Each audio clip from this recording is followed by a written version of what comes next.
Hi folks, you're with Tacitus today, your pushback channel, and thank you for joining this audio live stream. Please listen to this presentation as you would a radio broadcast. This essay is about, firstly, how globalization was forced and implemented on the rest of the world, and how now I believe that it should be aggressively and vigorously unwound, and that this destructive, insane phase of history, this experiment with mass people movement and stealing of jobs and wealth from Western economies and shipping them off to third world economies, how this is an apocalyptic way of going about things. And President Trump needs to use the power of the US, I would argue, to end globalization in the same way that the US used its power to begin globalization. Now, there's a few things like this. No one's ever able to explain to me why globalization is a good thing. They assert that it is. Well, look at all the trade. Look at all the jobs that are created. It's a good. It's a well. Stop. Well, what jobs have been created? I mean, do you mean the stealing of Western jobs and sending them offshore to third world countries? Do you mean that? Is that the job creation you're talking about? Or the importation of illiterate third world IQ 70 peasants and giving them slave labor jobs in the West is where they have to live 20 to a one-bedroom apartment just to get by. Are those the jobs you're talking about? Is that what you mean by job creation? So globalization doesn't create jobs. That is a load of fucking bullshit. Do you mean the jobs that are created by running massive deficits in all Western countries to create affirmative action jobs? Where government departments employing 10, 20, 30, 50,000 people are just started up, or quangos. Taxpayers are looted as through US aid, and so there are millions of people employed in NGOs that don't actually have any real job. Unemployable people that would never have a job in a real world, and they're being given jobs here in this artificial, insane economy. Is those the jobs that you're talking about?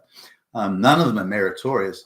None of them are financial. As I've mentioned many times now, the best paid, most prestigious jobs in the Australian economy are now for quangos and for NGOs, not for productive commercial work, capitalist economy type work, but for ideological fanaticism work. They're the best paid jobs. So that shows how far sort of things have gone down the gurgler heap. But all right, then here's the second one that globalists say. Well, look at all the world trade. World trade has doubled, it's tripled, it's quadrupled. Look at it. Look. There's the fucking evidence of how good. No, stop. That is a fucking lie, an absolute fucking lie. What's happened here is that given manufacturing has been moved all over the world, goods that were manufactured in the US, that were sold within the US, and now those jobs and manufacturing be shipped off to China, and maybe this bit's made in China, that bit's in Vietnam, or this bit made somewhere else, and so on and so forth. So due to supply chains now, items that would be made here and then shipped once, or sold within the US economy, for example, or just shipped once, they're now being multiple shipped. They're being multi-shipped all over the place. So what we've got not is an increase in, it is not an increase in world trade. It's an issue of double and triple and quadruple counting. That's what's going on. Has world trade increased? Well, it has, but only on trend. It hasn't increased like this. Well, it's increased fourfold. That's bullshit. All we're talking about is multiple, again, double, triple, quadruple counting as goods move back and forth through a supply chain. That's what we're talking about now. So it is not an increase in trade. That's a lie. The last one, they said, well, look how many people have been lifted out of poverty. Look at the success. Impoverished people who are living on 1 grain of rice a year and now got jobs. No. Stop. That's bullshit too. When you've got subsistence farmers they don't live a financial existence. They live a barter existence. So they barter everything. So the farmer that grows the rice exchanges the rice for vegetables or meat or fuel to run the machines or something. It's a barter economy in those rural peasant economies, as it was in much of China, by the way. So what happens is when these people are moved from the farms where they live a barter existence and they move to the city where they're paid a wage, suddenly they're zero. They exist as a zero financially. But once they move to the city away from that barter economy and they're paid a wage, they now on paper at least, they've moved from poverty because they make nothing because you can't record the barter transactions. They now are paying a wage, so they now technically, on paper, they're no longer in poverty because now they have a wage, whereas before they had no wage, but they lived very well on barter. Now, that means in the way the World Bank and that means, well, this person's been lifted out of poverty. They've gone from poverty to suddenly they're wealthy because they now have a wage. No. That's not, all they've done is move it around the ledger, move it from one place in the balance sheet to another.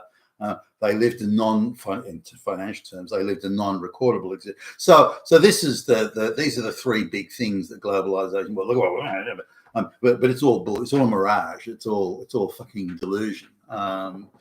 So what mass migration, all this, the mass infrastructure for mass migration, and that first world economies can only exist if they bring in IQ 70 illiterate peasants from the third world, and because that's where the economic engine is. What are you kidding me? What insane delusional world is that from? So I would hope that the US will do a number of things. Firstly is all Western countries, but particularly the English-speaking countries, but will immediately stop, as in right now, stop mass migration. You want to have skilled migration of people who will integrate into them? No problem at all. No one's against that. But that means, say, in the case of Australia, you'd be lucky if you had even 20,000 migrants a year, maybe 30,000 if you want to be seriously generous. Maybe they have young children, so we're talking adults here. But that would be it. That would be the full extent of it. So stop mass migration, but skilled. I mean, truly skilled. Not that this person can wash dishes, therefore they are skilled. Not that bullshit. Truly skilled migration. Speak good English. That sort of stuff. Fine. Nothing wrong with that at all. But in terms of peasants or anyone that doesn't meet that high bar of skill and ability to speak English, anyone doesn't meet, then they can't come. They're not needed. They're not wanted. They are of no benefit to the economy at all. They're a drag on the economy, and increase prices in ways that force other people to have to live here earning a wage. It forces them to have a lower standard of living. So it's not a win all around, far from. So stop mass migration. Then do deportations. The idea that students can stay because they stay and become citizens because they've done some bullshit 6-week course in how to paint nails or wash dishes. No. So the majority of people that are here will have to go back. Short-term work visas, all over. Now again, if it's short-term work visas of highly skilled people, that too is all right.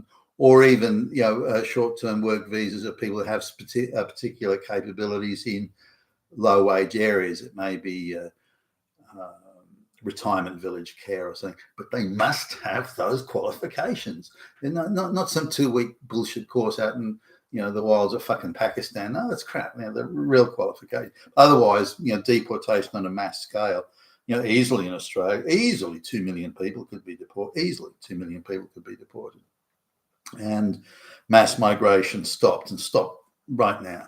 And this could be the same for Canada, certainly the United Kingdom, and they have to be brutally brought into line, I would argue, through use of tariffs and so on. I mean, look at the insanity of what's going on there now.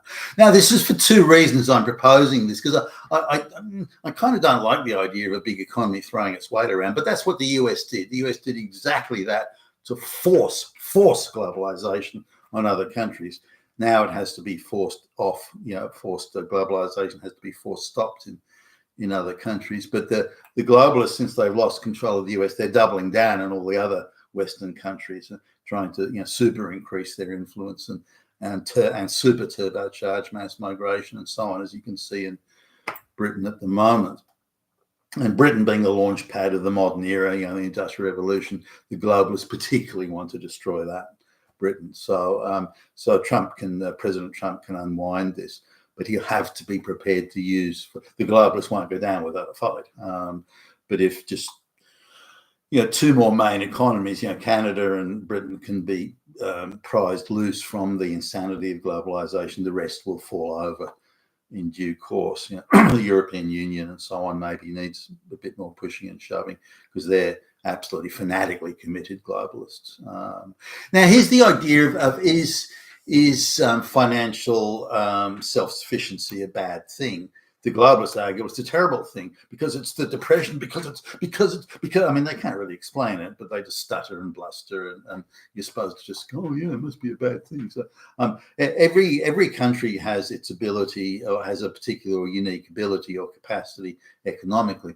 Maybe some of these are determined through sort of natural means, like for example, Australia has vast agricultural lands and also a lot of raw materials, some mining, as iron ore, this sort of stuff. So Australia could do very well, or does do very well with those things. Now, it doesn't mean Australia doesn't have some industries and value-add industries, but the idea of being self-sufficient and then internationally trading what you're particularly good at, or where you have a natural benefit to create a competitive advantage. For example, lots of raw materials in the ground. Why not dig them out and sell them? What's wrong with that? So there's this idea of self-sufficiency up to the point where you can do it economically, and then trading all your other goods that you make or produce or dig out of the ground or grow or whatever.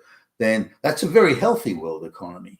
There's nothing wrong with that. The idea of just transferring dependence or artificially creating dependence on trade where it delivers no value, that's not a good thing.